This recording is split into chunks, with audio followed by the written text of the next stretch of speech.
अमोघ शक्ति देखने वाले सभी दर्शकों को पंडित अखिलेश उदय जी का प्रणाम। नमस्कार मित्रों, यक्षिणी साधना के बारे में बहुत सारे प्रश्न आते हैं मेरे पास, व्हाट्सएप पे भी आते हैं, मेल्स भी आते हैं, इधर भी आप कमेंट्स में भी आप लिखते हैं। यक्षिणी साधना के बारे में बहुत लालसा है लोगों के मन में। हालांकि बहुत सारे वीडियोस हैं इंटरनेट पे, बहुत सारा सामग्री उपलब्ध है। यक्षिणियां कौन होती हैं, क्या कर सकती हैं, इसके बारे में मैं पहले बता चुका हूं एक वीडियो में, उसका लिंक मैं डिस्क्रिप्शन में दे दूंगा। बहुत सारे प्रश्न हैं कि यक्षिणी साधना हमें करनी है, इसकी कोई विधि हो तो बताइए। देखिए, पहले मैं बता चुका हूं यक्षिणियां जो है मुख्य रूप से 8 प्रकार की होती है। उसके अलावा भी कई सारी यक्षिणियां होती हैं। यक्ष और यक्षिणी जो है मुख्य रूप से वनों के और पर्यावरण के जो है ना अधिकारी माने जाते हैं। वृक्ष यक्षिणी भी होती है। तो मैं आपको आज ऐसी ही एक साधना, निरापद साधना बताने जा रहा हूं। हालांकि मैं बहुत ज्यादा यक्षिणी साधना को जो है अनुकूल नहीं मानता। अनुकूल का मतलब है कि करनी चाहिए, इसमें कोई दोष नहीं है, लेकिन उसमें देखो, तांत्रिक साधना कोई भी हो, वो दो धारी तलवार है ना। थोड़ी सी तलवार की धार पे चलने के बराबर है। थोड़ा सा चूक होते ही उसमें कई सारी समस्याएं आ जाती हैं। अब इतने प्रश्न हैं तो मैंने भी सोचा कि चलो ठीक है, एक यक्षिणी साधना मैं आपको ऐसी बताने जा रहा हूं जिसको मैंने होते हुए देखा है। धन के लिए सबसे बड़ा प्रश्न है धन। आज के युग में धन सबको चाहिए।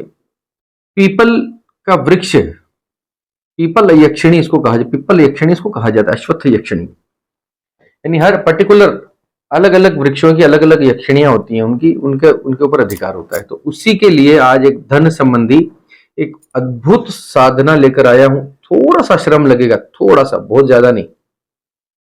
अगर आपने ये कर लिया, 7 दिन की साधना है, 7 से दिन 8 दिन मान लो, कोई कोई 9 दिन लगा लो, चलो ठीक है, वो जैसा भी ठीक है। लेकिन 6-7 दिन अगर जम के ये काम कर लिया, सुबह सुबह सुबह के 2 से 2.5 घंटे मान लो आप, आपके घर में धन आना शुरू हो जाएगा। पक्की बात है, मैंने होते हुए देखा है। पिप्पल यक्षिणी की साधना का स्वरूप आपके सामने रखने जा रहा हूं। आज तक इंटरनेट पर किसी ने नहीं बताया होगा। अनुभूत है, परीक्षित प्रयोग है। परीक्षित प्रयोग का अर्थ है कि इसके लाभ होते हुए हमने देखे हैं, ठीक है। और इसके साइड इफेक्ट्स भी नहीं है। जिस प्रकार से मैं बता रहा हूं उसी प्रकार से करेंगे तो इसके कोई साइड इफेक्ट्स नहीं होंगे, ठीक है। चलिए, अश्वत्थ यक्षिणी यानी पिप्पल यक्षिणी की साधना के बारे में बात शुरू की जाए।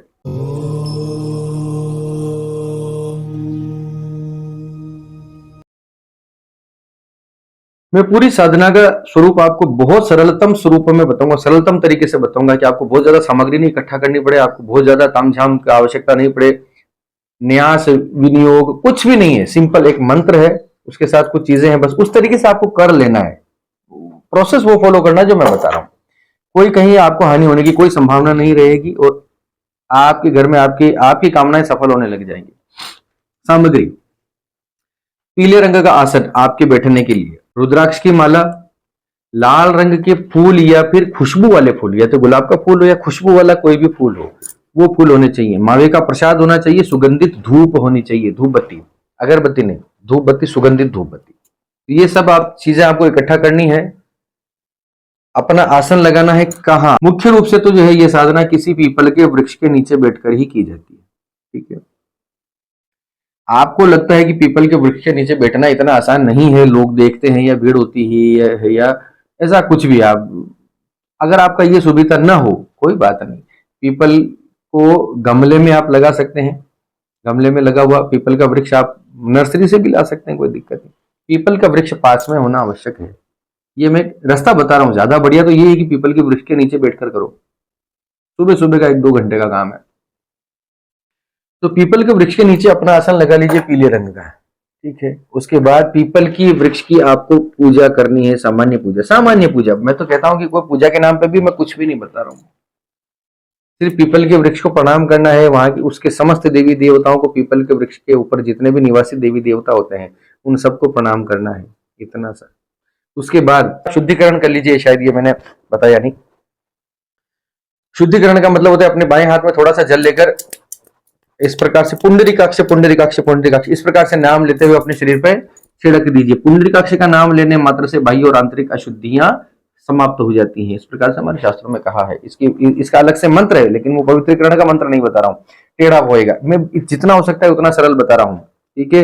और जो जो जानते हैं मंत्र वो जप सकते हो, माँ पवित्रो पवित्रो वा सर्वावस्थांगतोपि या स्मृत पुण्यकाक्षय सभा मंत्रशुचि, इस प्रकार से जो मंत्र है वो आप कर सकते हैं, ठीक है।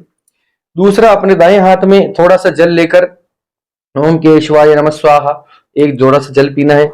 जल पीते देखो, आचमन के समय, ये भी बहुत इंपॉर्टेंट बात बता रहा हूं, आचमन के समय कभी भी ये दोनों अंगुलियां, अंगूठा और ये छोटी अंगुली आचमन के समय यहां से चिपकी हुई नहीं होनी चाहिए। इस प्रकार से आचमन नहीं करना चाहिए। आचमन इस प्रकार से होता है, ये इस प्रकार से मुद्रा होनी चाहिए, अंगूठा दूर होना चाहिए और ये अंगुली भी दूर होनी चाहिए।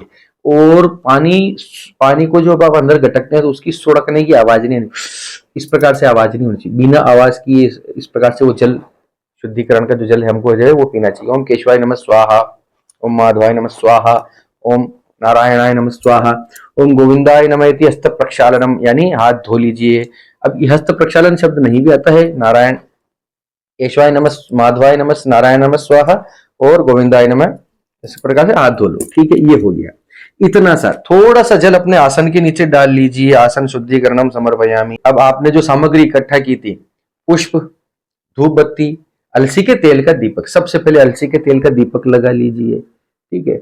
अलसी के तेल का दीपक लगाकर, दीपक में इतना तेल हो कि आपकी पूरी साधना 2-3 घंटे चले, इतना तेल। रुई की, सामान्य कपास की रुई की बत्ती होगी, चलेगी, कोई प्रॉब्लम नहीं। खड़ी बत्ती होनी चाहिए, फूल बाट नहीं होनी चाहिए, फूल बत्ती नहीं होनी चाहिए, खड़ी बत्ती, लंबी खड़ी बत्ती होनी चाहिए, ठीक है। ये करके सुगंधित फूलों को जो है आप उस वृक्ष के ऊपर चढ़ा सकते हैं। दीपक लगा दिया, सुगंधित धूप बत्ती लगा दी, धूपम आघ्रापयामी दीपम दर्शयामी, इस प्रकार सामान्य पूजा। और मावे के भोग का प्रसाद, उस पे प्रसाद जो है उनको अर्पित कर दीजिए पीपल यक्षिणी को। वृक्ष हो सकता है, या आपके गमले में हो सकता है, इतना से, ठीक है। ये रोज करना है, ये 7-8 दिन रोज करने का है। अब आपको सबसे पहले संकल्प लेना है, अपने दाएं हाथ में जल लेकर संकल्प लेना है कि मैं अमुक गोत्रीय, मेरे माता पिता का नाम ये, मेरा नाम ये, आज की तिथि ये, आज की तारीख ये, आज का वार ये, नक्षत्र वगैरह तिथियां योग करना, आपको अगर कुछ याद हो तो वो भी बोल सकते हैं, उसी तिथि का, उसी समय का। मैं ये अपने घर में धन प्राप्त करने हेतु, विपुल धन प्राप्त करने हेतु और चल अचल संपत्ति प्राप्त करने हेतु, विपुल धन के संरक्षण के अर्थ में, यानी मेरे घर में धन भी रहे, उसका धन का जमा आता भी रहे और धन जमा भी रहे, धन के लिए आप जो भी अपने मन से आप जो भी संकल्प बोलना चाहते हैं, अपना कर्जा उतारना हो या जो भी, इसके निमित्त, इसके लिए मैं 12,000 पिप्पल यक्षिणी मंत्र के जप का संकल्प लेता हूं। इस प्रकार से जल को छोड़ दीजिए, ठीक है। 12,000 मंत्रों का प्रयोग है, सिर्फ केवल 12,000 मंत्रों का प्रयोग है। यानी रोज की 21 माला करेंगे तो 6 दिन में, मेरे ख्याल 6-7 दिन लगेंगे, जो भी लगे। 21 माला करो, 35 माला करो, जितना करना, 12,000 पूरे करने हैं मंत्र, ये बात याद रखिए। मंत्र आगे बताऊंगा। इसके बाद आपको गणेश अंबिका का पूजन करना है। किसी भी अनुष्ठान में सात्विक, मैं सात्विक अनुष्ठान बता रहा हूं, इस प्रकार के यक्षिणी अनुष्ठान आपको इंटरनेट पर देखने को मिलेंगे जो रात्रि को किए जाते हैं। मेरे ज्यादातर ऑडियंस जो है मेरी वो गृहस्थ है, ज्यादातर गृहस्थी। संन्यास में कौन है, कोई वनगामी, कोई मेरा ऑडियंस थोड़ी है, सब गृहस्थी लोग भौतिक जीवन में जी रहे हो सब। रात्रि अनुष्ठान करने की कोई आवश्यकता नहीं है, दिन में सुबह कीजिए आराम से, ठीक है, कोई प्रॉब्लम नहीं है। सुबह सुबह ये अनुष्ठान करेंगे, सुबह जल्दी उठकर। तो पीपल के नीचे, वृक्ष के नीचे आप बैठे हैं, आपने पीपल के वृक्ष की पूजा कर ली है, प्रसाद चढ़ा दिया है। अब गणेश अंबिका पूजन, गणेश अंबिका पूजन सबसे पहले होना ही चाहिए किसी भी अनुष्ठान, यानी गणेश जी की पूजा। अब गणेश जी का पूजन कैसे करेंगे, मूर्ति नहीं है, क्या करेंगे, गणेश जी का मंत्र आपको जो भी आता है, ओम गणपतये नमः, गणेश जी आपको नमन करता हूं, मानसिक प्रणाम करता हूं, स्वीकार करें। मानसिक, इतना सरल किसी ने नहीं बताया होगा, मैं बता रहा हूं।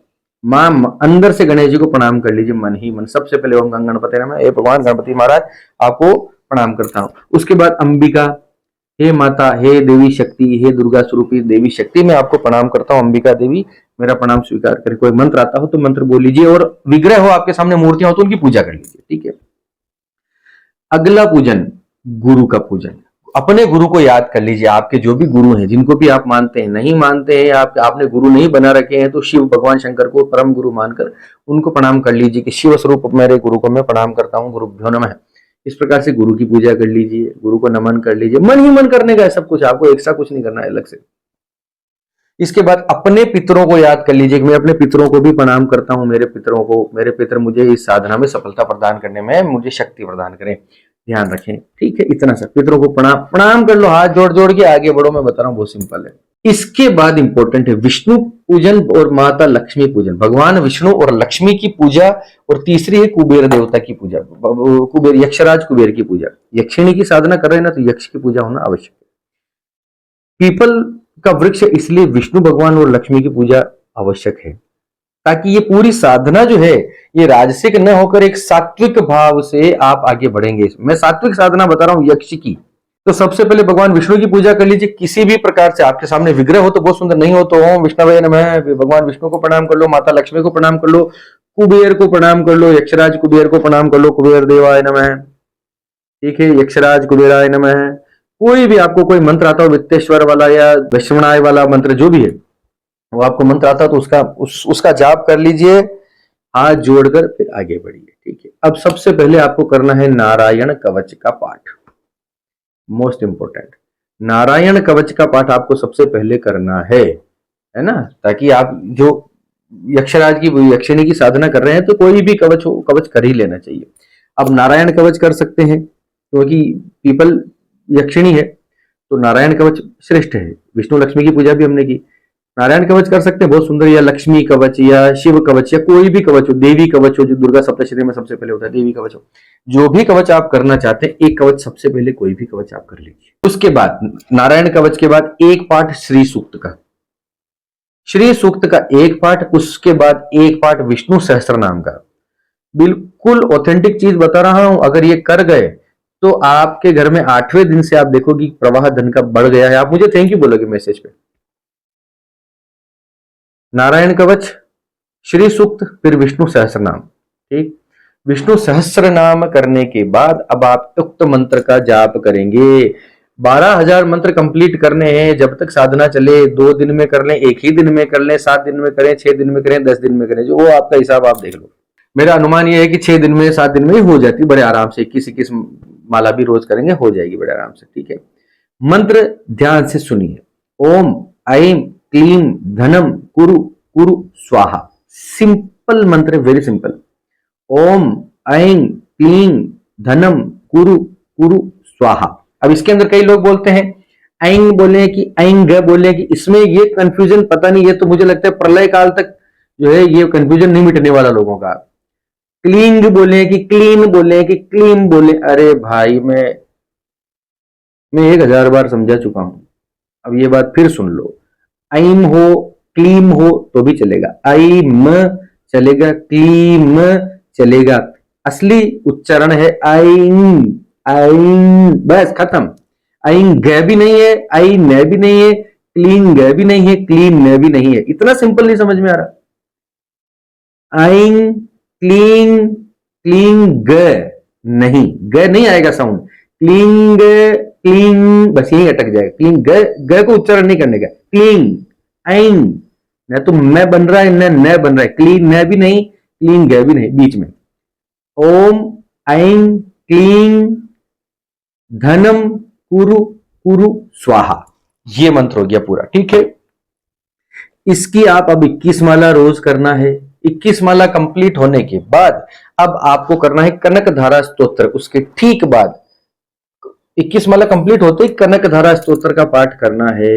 कनक धारा स्तोत्र भी आपको मिल जाएगा इंटरनेट पे, बहुत सारा सहज सुलभ पाठ है, कोई बहुत बड़ी बात नहीं है। संस्कृत का उच्चारण जिनका अच्छा है बहुत आराम से कर सकते हैं। ठीक है, जिनका अच्छा नहीं है वो धीरे धीरे धीरे धीरे धीरे इसको कर ले, या उसका हिंदी में पाठ कर ले। स्तोत्र का पाठ हिंदी में, हालांकि मैं इसको ज्यादा बढ़ावा नहीं देता हिंदी में स्तोत्र पाठ करने को, क्योंकि संस्कृत ही उसका मूल शक्ति है। संस्कृत का जो उसका छंद और अलंकार की शक्ति है वो मूल संस्कृत है। तो हिंदी पाठ करने से आपको कुछ होगा नहीं, लेकिन ठीक है, अभी आपका मन रखने के लिए कुछ ना करने से कर लेना बेहतर है। तो हिंदी में भी आप कर सकते हैं। ठीक है, अब ये बार बार पूछना नहीं सवाल।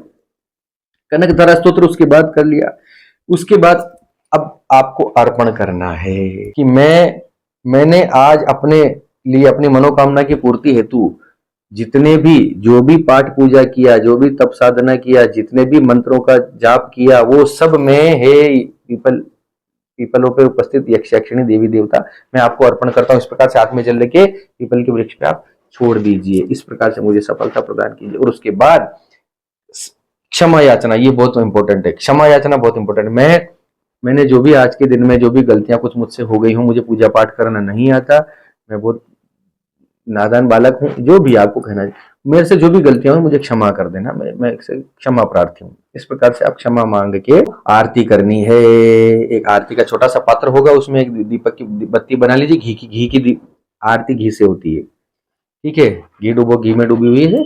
अब आप आरती कर लीजिए। आरती में कौन सी आरती बोलेंगे? पीपल यक्षिणी की कौन सी आरती होती है? देखिए, एक बात और मैं समझा देता हूँ, आगे भी किसी साधना में आप करें तो याद रखिए, कोई आरती आप किसी देवता की कर रहे हैं और उसकी आरती उपलब्ध नहीं है, तो जिस मंत्र का आपने जाप किया उस मूल मंत्र से ही आप आरती उतार सकते हैं। ओम ऐं क्लीं धनम कुरु कुरु स्वाहा, ओम ऐं क्लीं धनम कुरु कुरु स्वाहा, ओम ऐं क्लीं धनम कुरु कुरु स्वाहा, ये भी बोल सकते हैं, या फिर ओम ऐं क्लीं धनम कुरु कुरु स्वाहा, ये भी बोल सकते हैं, ठीक है।